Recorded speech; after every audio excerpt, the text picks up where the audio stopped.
What is up, Scorsese fans? Kino here. It's been a while since I've done a reaction video like this, but I figured if there was anything worthy of me talking about like this, it's definitely Killers of the Flower Moon.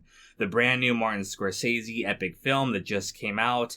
I went and saw it last night on opening night in IMAX, and I wanted to share my thoughts about the film with all of you, share my thoughts about not only the movie itself, but kind of the larger discourse about the movie, about Scorsese that's been going on all throughout the internet. And I will say up front that I'm going to be avoiding any major spoilers in this review, so if you haven't seen it, you should be able to still watch this. However, if you want to go in completely blind without any insight into the film, I will be talking about like some general premise type stuff. So if you want to avoid all that, I'll just say right now that you definitely go see it. The film is fantastic. I really loved it. It's a really good film.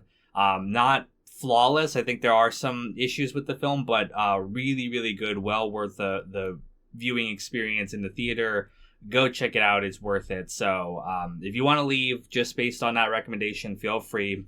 However, we are going to be talking about some basic, stuff about the elements of the film, some stuff that I didn't love about it, and the stuff that I did. And I will be breaking down the film in detail, like with spoilers, next week on No One's a Critic, the podcast I co-host with Macabre Storytelling. I'll pin a link to that channel in the description of this video. But if you want to have an in-depth discussion of the plot, we will do that next week.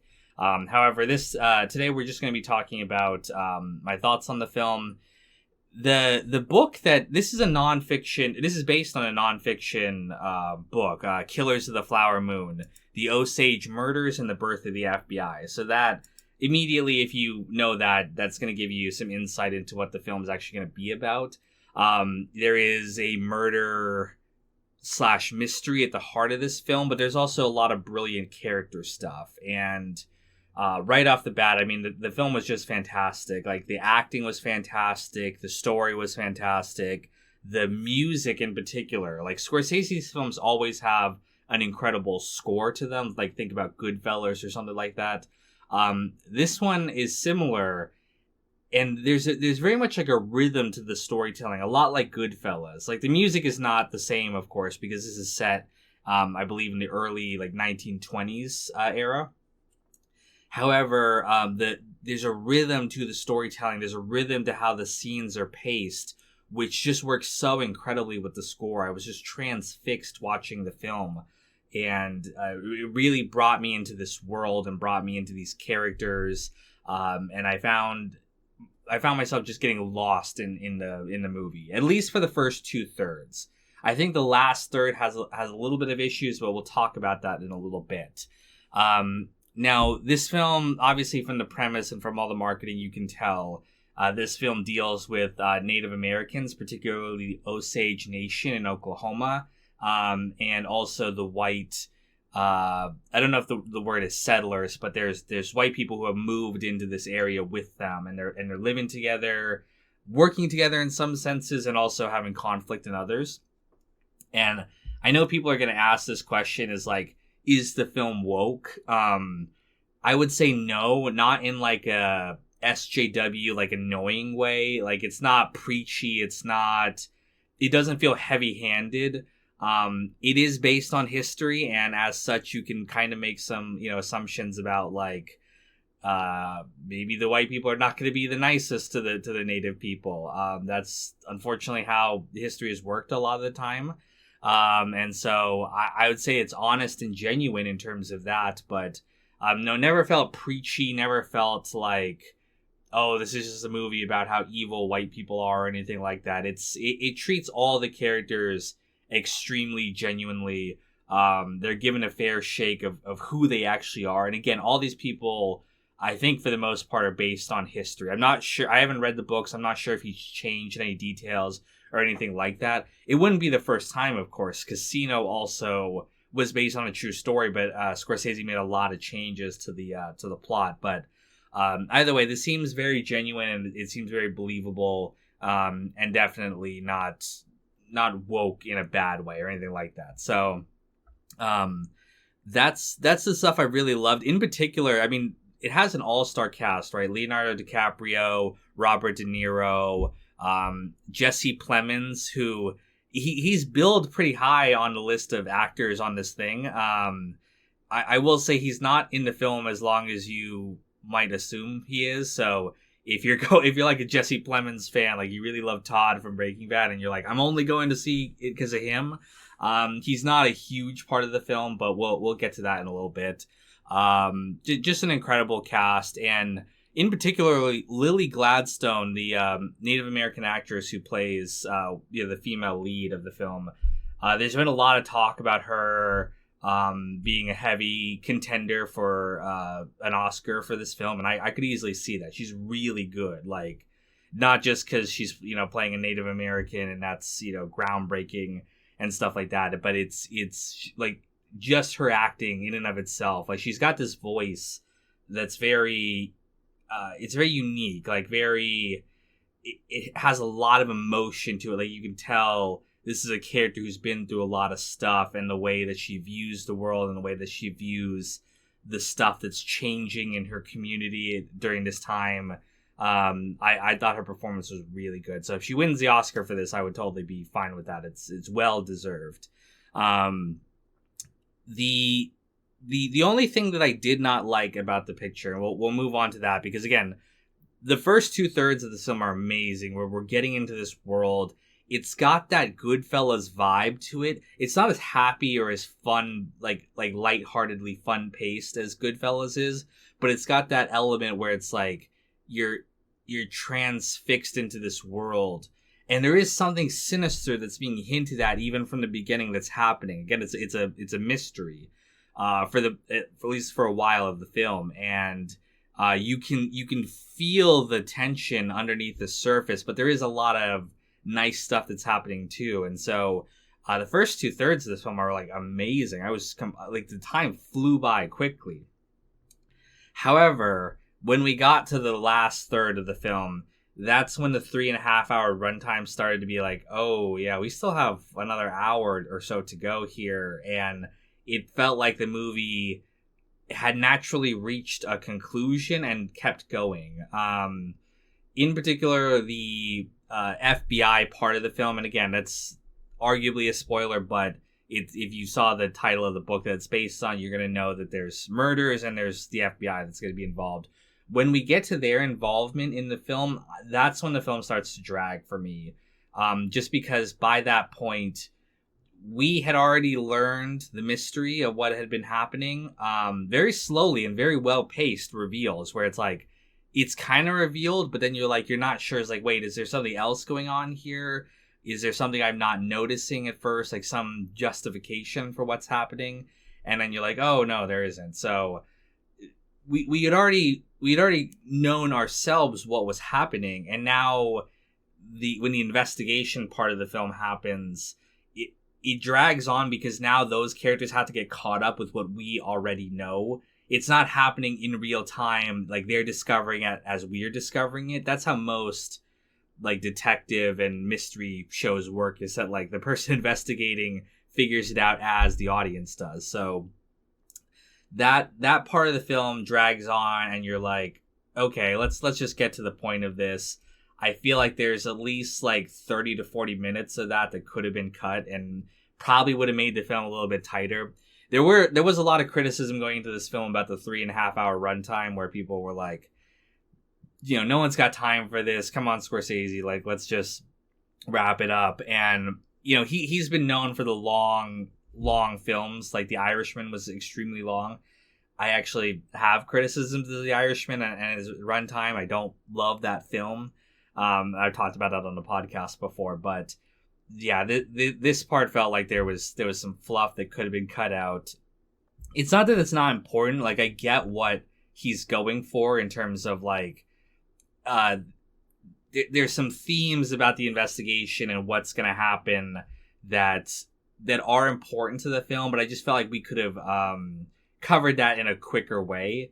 At the same time, too, I felt like when the investigation part happens, we lose some focus from Leonardo DiCaprio and Lily Bowden, who are the the real focus of most of the early film, and I really like that part of it. They've got a great chemistry.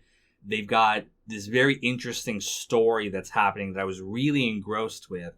And when we get to the investigation part, it felt like we're moving away from that into, again, the law enforcement aspect. And I get that from the book side of things. You know, the title of the book is The Birth of the FBI. And I think this is one of their early cases that's going to help form the organization into what it's going to be in the future. So I could see why he would want to cover that. However, like I said, I just felt like the time could have been used to better focus more on Leo and Lily's characters more, because they are the heart and soul of the film. I will say though, the even though the last third of the film I didn't love, the ending itself, like the very last moments of the film, very, very interesting. I'm not going to spoil what it is and what happens, but a very interesting take. Like, definitely I want to say artistic, not in like a pretentious kind of way, but like, oh, that's kind of cool to have something. It just changes and shifts in a very interesting way, and so I really like that part of it. I thought Scorsese did a great job with that. So basic overview of the film: first 2/3, yeah, fucking amazing, Oscar-winning piece.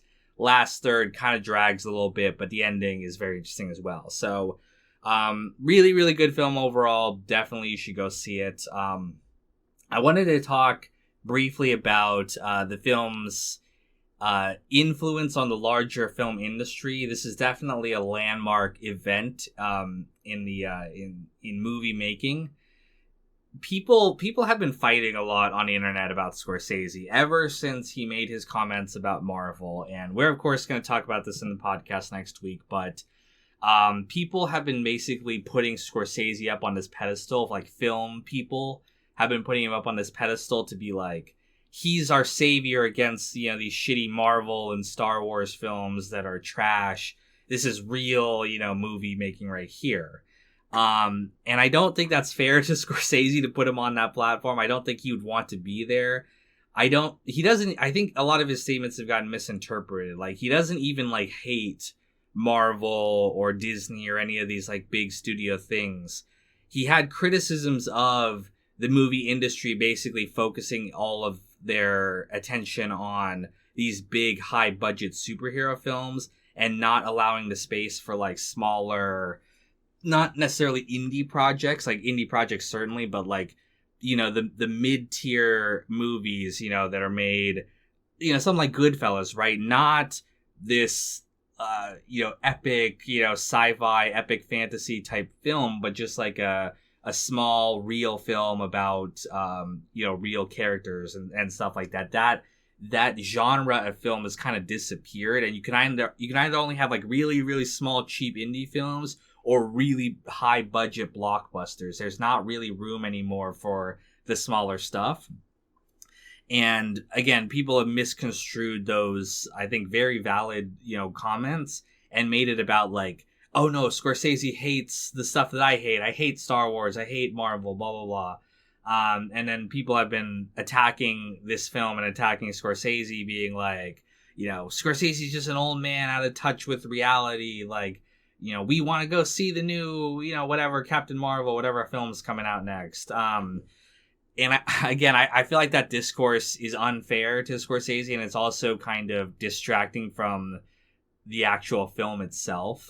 People want this film to succeed or fail for reasons beyond just the quality of the film itself, which is never a good thing. Like, it's just a good movie. Like, it doesn't need to represent your larger views about like what to fight against in the movie industry, what to fight for or against in the culture war. I really don't like that part of it. And it was sad to see that being the main discourse behind the film leading up to it being released.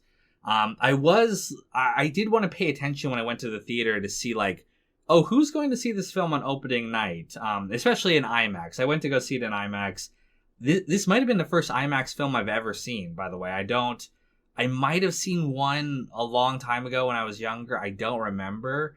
But if this was the first IMAX film I've ever seen, it was definitely a good one. Very, very good quality. But I paid attention in the theater to who was watching it with me in the theater. And the theater was not packed, by the way.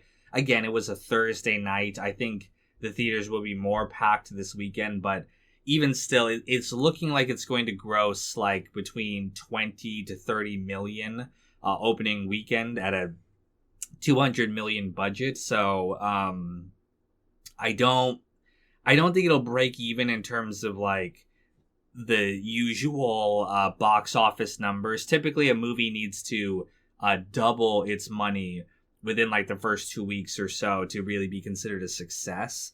Because again, the budget's 200 million, and then you got to factor in another 100, 200 million in terms of marketing for the film and distribution and all that kind of stuff. So looking like it might be a flop in terms of box office numbers. I've seen some people saying that like this movie was made for Apple TV, and it does show that in the opening. It's like, Apple Productions. And so people are saying that, like, no, this was an Apple TV movie that they just decided to release in film. So all of this stuff is just, like, extra. Any money it makes at the box office is just extra. I don't know how true that is or if that's just cope or not. I do know Apple TV makes, high quality original films. Like Sofia Coppola had a film she released only on Apple, I believe. However, again, just based on the box office numbers, it doesn't look like it's gonna like be a smash success, which I think is a problem with the larger film industry. I don't like the comments about being anti-Marvel. I think there's some validity to that. I also think it's also just consumers, right? It's like the consumers are making the choice about what to go see, and this might be a great example. Like, we could put up Scorsese on a pedestal all we want, but if people don't go watch this and they go and watch whatever the next Marvel or Disney or Star Wars film comes out instead, well, that's just a statement about what the audiences want, right? You can't control that. People will go watch what they want to watch.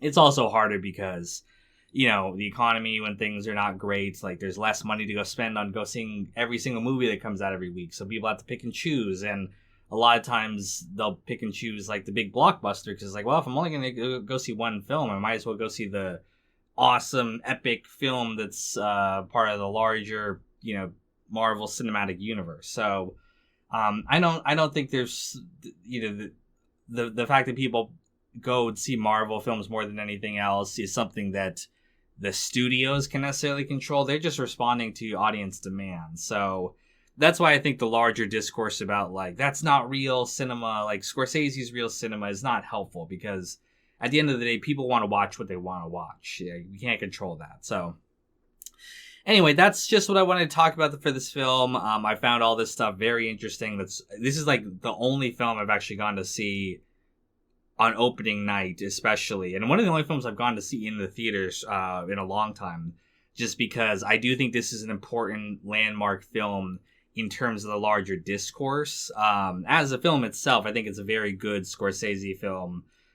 Doesn't do anything that's like earth-shattering, where I was like, this completely recontextualizes him as a director. It's like, no, it's a Scorsese film. But in terms of the larger discourse and the larger community, I found it very interesting, and I found the battles going on around it very interesting. So I wanted to be a part of that. That's why I'm making this film. Definitely go check it out. It's a fantastic film. Go see it in the theaters if you can. But thank you all for listening, and stay tuned for more content coming from Pure Kino coming soon.